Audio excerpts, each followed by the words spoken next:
MLC గారు శ్రీ శ్రీ శ్రీ మన తోట త్రిమూర్తులు గారు ఆయన అద్భుతమైన ఇంజనీరింగ్ నైపుణ్యాన్ని ఉపయోగించి నల్లూరు గ్రామంలో అద్భుతంగా నిర్మించిన ఈ డ్రైన్ మీరు ఒకసారి చూడండి.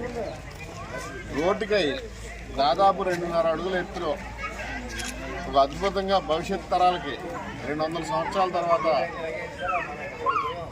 భవిష్యత్తును దృష్టిలో పెట్టుకుని ఆయన 200 సంవత్సరాల తర్వాత దీన్ని బాగా హైట్ చేసి ఆయనే ఎమ్మెల్సీగా ఆయనే ఎమ్మెల్యేగా ఉండి కట్టించడం కోసం కట్టిన ఈ డ్రైన్ అభివృద్ధిని ఆయన నియోజకవర్గంలో చేసిన అభివృద్ధిది. కమిషన్లు కావాలంటే ప్రతి దాంట్లోనూ కమిషన్లే తీసుకుంటా ఉన్నాడు. ఈ డ్రైన్ ఇలా కట్టినందుకు ఆ ఇంజనీర్ ఎవడు, కట్టించిన నువ్వెవరు, అసలు కనీసం జ్ఞానం అంటూ మనిషి పెట్టాడా? ఊరికి 2.5 అడుగుల హైట్లో డ్రైన్ కడతారా?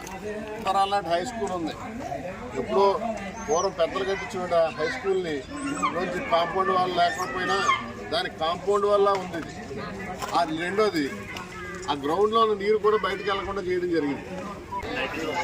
అలాగే దీంట్లోకి నీరు ఎలా వెళ్తుంది అనేది గౌరవ ఎమ్మెల్సీ గారు చూపిస్తే మాకు ఆయన కాళ్ళు కడుక్కుని నెత్తి మీద నీళ్లు చల్లుకుంటాం. ఎందుకంటే ఆయనకు అంత గొప్ప నైపుణ్యం ఉంది కాబట్టి ఈ నియోజకవర్గ ప్రజలందరినీ కూడా అవసరమైతే ఈ కార్యక్రమాన్ని చూసి వెళ్ళండి దయచేసి. ఈ గ్రామంలో ఎంత అద్భుతంగా ఆయన ట్రైన్ కట్టించారు. ఆయనకున్న నైపుణ్యాన్ని మనందరం కూడా గుర్తించాలి ఎట్టి పరిస్థితుల్లో. కాబట్టి మనందరం కూడా ఈ నియోజకవర్గ ప్రజలందరూ కూడా ఈ ఓటేస్తే భవిష్యత్తులో ట్రైన్లు ఎలా కట్టిస్తాడు, రోడ్లు ఎలా వేయించాడో. ఇప్పుడు తాపేసం రోడ్డు చేయించి చూసాం, ఇప్పటికీ కూడా కలవట్లేదు. ఆయన చేసే అభివృద్ధి అది. ఆయన ఏదో నేను అభివృద్ధి చేసాను రాజేంద్రపురం నియోజకవర్గంలో, నా అభివృద్ధి ఎవరిదో కిరణ్ కుమార్ రెడ్డి గారి భిక్ష. ఆవేళ మేమందరం ప్రత్యక్ష సాక్షులు. ఆయన ఆ రోజు బై ఎలక్షన్లో గెలవడం కోసం తాయిలాలు ఇచ్చారు. ఆ తాయిలాల్లో భాగంగానే ఆ రోడ్లన్నీ పండి. ఆ నియోజకవర్గంలో ఒక పరిశ్రమ వచ్చిందా, ఒక రైస్ మిల్ వచ్చిందా, ఒక ఆయిల్ మిల్ వచ్చిందా, లేకపోతే ఒక ఇండస్ట్రీ వచ్చిందా చెప్పండి? ఆయన ఎమ్మెల్యేగా ఉండగా ఎవ్వడూ రాలేదు ఈయన కమిషన్లకు భయపడి. అదే పరిస్థితి మన నియోజకవర్గానికి దాపరిస్తుంది అతనికి కానీ ఓటేస్తే. దయచేసి మీరు అందరూ కూడా గమనించాలి.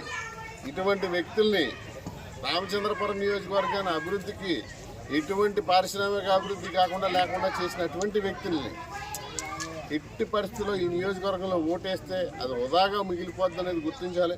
ఇటువంటి రైళ్లే కట్టించి మన జీవితాలతో ఆడుకుంటారు ఇటువంటి మనుషులు. రోడ్లతో అటువంటి కలవట్టుతో రోడ్లతో ఆడుకుంటారు. ఇటువంటి వ్యక్తులు మన నియోజకవర్గానికి అవసరం కాదో కూడా గుర్తించాలని చెప్పి తెలియజేసుకుంటూ, దయచేసి అయ్యా తోట త్రిమూర్తులు గారు మీరు ఒక్కసారి ఈ డ్రైన్ చూసి మీ అమూల్యమైన సందేశాన్ని మాకు ఇస్తే దీంట్లో నీరు ఎలా పంపించగలిగితే చెప్తే, నిజంగా కనుక నీరు పంపించగలిగితే దీంట్లో మీకు ఇక్కడే మీకు మీ కాళ్ళకు నమస్కారం చేసుకుంటామని తెలియజేసుకుంటూ వచ్చి ఒకసారి తమరు దీన్ని చూడవలసిందిగా కోరుతా ఉన్నాను.